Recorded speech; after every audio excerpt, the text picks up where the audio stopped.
Imagina que las patatas no crecieran bajo tierra, sino que colgaran como uvas de una enredadera. Una planta que trepa entre 6 y 12 metros en una temporada, no requiere cavar y aún así ofrece cosechas increíbles. ¿Por qué se combate e incluso se prohíbe algo así en muchos estados de los Estados Unidos? ¿Qué tiene de peligro esta planta para que se inviertan millones en su erradicación?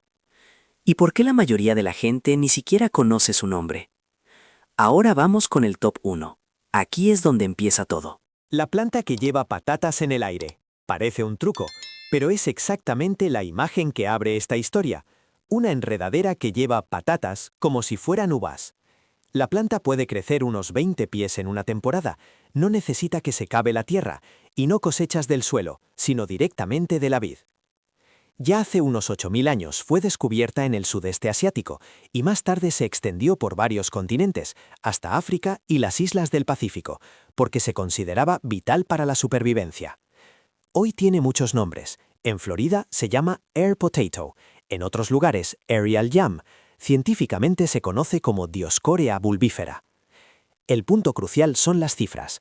Una planta madura puede formar entre 200 y 400 bulbillos individuales a lo largo de una temporada, desde el tamaño de una canica hasta el de un pomelo. En el relato se mencionan rendimientos de entre 50 y 150 libras por planta, sin necesidad de alterar el suelo. Simplemente se recogen los bulbillos o se recolectan cuando caen por sí solos. Precisamente por eso rompe por completo nuestra imagen de cómo deben crecer los alimentos. Del milagro a la plaga. Por muy impresionante que suene esta patata de aire, aquí es donde la historia da un vuelco. En el original se describe cómo la supuesta planta milagrosa se convirtió en una amenaza invasora en los Estados Unidos. Crece rápido, trepa por árboles y vallas y quita la luz a todo lo que queda debajo. Y lo más peligroso ni siquiera es la enredadera, sino su truco de reproducción. Los bulbillos caen al suelo, ruedan, son arrastrados por el agua, se quedan entre la hojarasca y luego vuelven a brotar sin más. Por eso se describe en el texto como una planta que cubre áreas enteras y conlleva una lucha costosa, ya que cada bulbillo olvidado supone un nuevo comienzo. Y luego llega la ruptura radical. En muchos estados de Estados Unidos se considera una especie invasora, a veces con prohibiciones o reglas estrictas, de modo que el alimento se convierte de repente en un problema. ¿Cómo se ha llegado a esto y quién decide qué puedes cultivar? En el original se habla de millones destinados a programas de control, mientras que al mismo tiempo la vid es tan productiva que promete cosechas como patatas en el aire. Esta contradicción es el núcleo del top 2. Una planta que se siente como un regalo puede extenderse como una pesadilla en algunas regiones. 8.000 años de supervivencia, del sudeste asiático al Pacífico. Antes de que nadie en los Estados Unidos hablara de invasiva, esta planta ya era un salvavidas desde hacía milenios. Hace unos 8.000 años, según describe el texto original, los humanos descubrieron en el sudeste asiático una vid que proporciona alimento incluso cuando otros cultivos fallan.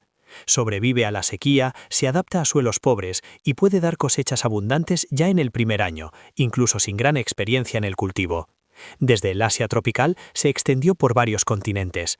Llegó a África, donde se volvió tan central para la seguridad alimentaria que las comunidades organizaban su calendario agrícola en torno a ella, las épocas de siembra, las fiestas de la cosecha y los métodos de preparación tradicionales giraban en torno a este único cultivo. Y luego llega el momento que en el texto actúa como prueba. Alcanzó las islas del Pacífico, transportada en canoas por navegantes polinesios que recorrieron miles de millas de océano abierto. Con tan poco espacio de carga, solo se lleva lo estrictamente necesario. Entonces, ¿por qué figuraba precisamente esta planta entre lo elegido? Imagínatelo, en esos viajes el espacio era extremadamente escaso, así que solo se llevaban semillas y esquejes que realmente decidían entre la vida y la muerte. Eso lo dice todo sobre su valor. El giro oficial. Primero fomentada, luego perseguida. En el original, la historia da un vuelco en una fecha difícil de creer. En 1905, el Departamento de Agricultura de los Estados Unidos promovió el cultivo del aerial yam en los estados del sur. Se publicaron boletines oficiales que lo calificaban como un cultivo alimenticio prometedor para pequeñas granjas y se animó explícitamente a los agricultores a plantarlo.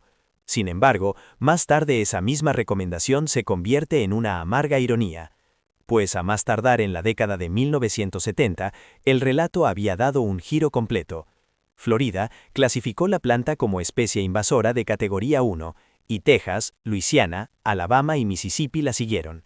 Hoy en día, según el texto, el Aerial Jam figura en 18 estados en las llamadas listas de malezas nocivas o de restricción. La justificación oficial suena casi absurda. Crece demasiado bien, es demasiado vigorosa, desplaza a las plantas nativas. Deja que esto cale por un momento. Se está erradicando una planta porque crece demasiado bien y produce demasiado alimento. Y a partir de aquí, comienza la presión que aparece una y otra vez en el texto.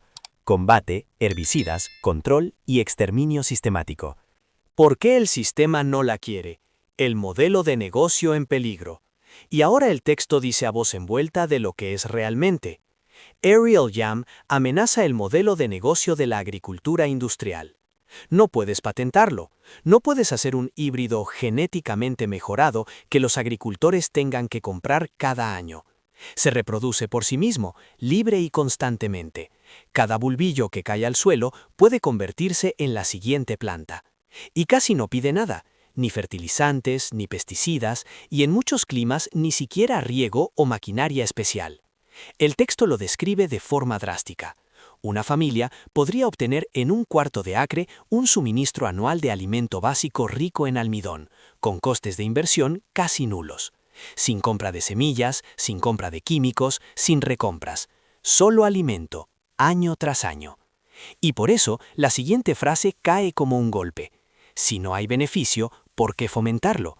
En su lugar, según se dice, las autoridades gastan millones, rocían herbicidas, a veces incluso pagan recompensas por denunciar plantas y liberan escarabajos como control biológico.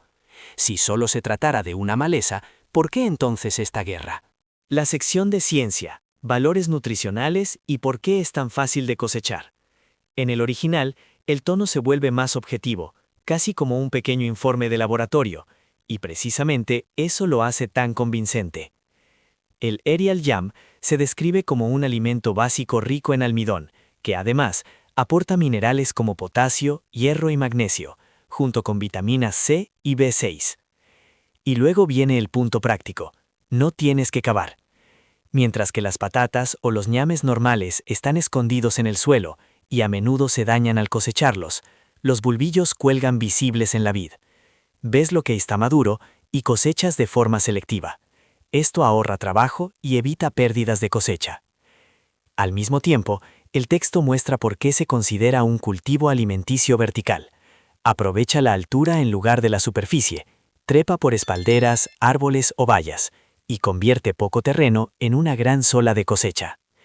Además, se destaca que es extremadamente robusto en climas cálidos, tolera la sequía mejor que muchos cultivos de campo, y hasta los principiantes ven resultados rápidos, porque la planta crece de forma muy agresiva. Precisamente esta combinación de valor nutricional, sencillez y cosecha vertical se cita como la razón por la que resulta tan atractiva para el autoabastecimiento. Práctica y advertencia. No todas las patatas de aire son iguales. En el original, el top no termina con un vitoreo, sino con una advertencia clara. Pues el texto subraya: existen diferentes variedades de Dioscorea bulbífera, y no todas son aptas automáticamente como alimento. Algunas formas pueden contener sustancias amargas y deben prepararse correctamente. Por lo tanto, el mensaje es: quien quiera utilizarlas debe estar seguro de qué variedad tiene y cómo se procesa tradicionalmente en la cultura correspondiente. El texto también destaca que en muchas regiones la situación legal es decisiva. Las listas de especies invasoras, las de malezas nocivas, las prohibiciones locales o las restricciones pueden significar que el cultivo o la distribución estén prohibidos, incluso si solo los ves como una planta alimenticia. Y luego viene la observación práctica que cierra toda la historia. Si la planta se propaga tan fácilmente a través de los bulbillos, una sola cosecha descuidada puede dar lugar a una nueva propagación. Por eso, en el original, se exige cierta responsabilidad. Cosecha cuidadosa, no dejar bulbillos tirados, no distribuirlos en regiones donde sean problemáticos. La conclusión es provocadora, pero clara. Esta planta es al mismo tiempo alimento y motivo de conflicto, dependiendo de dónde te encuentres. Si esta historia te ha sorprendido, imagina cuántas plantas olvidadas existen todavía que podrían cambiar toda nuestra concepción de la alimentación. Cuéntame en los comentarios qué piensas al respecto, y no lo olvides, dale a me gusta al vídeo y suscríbete al canal para no perderte nada.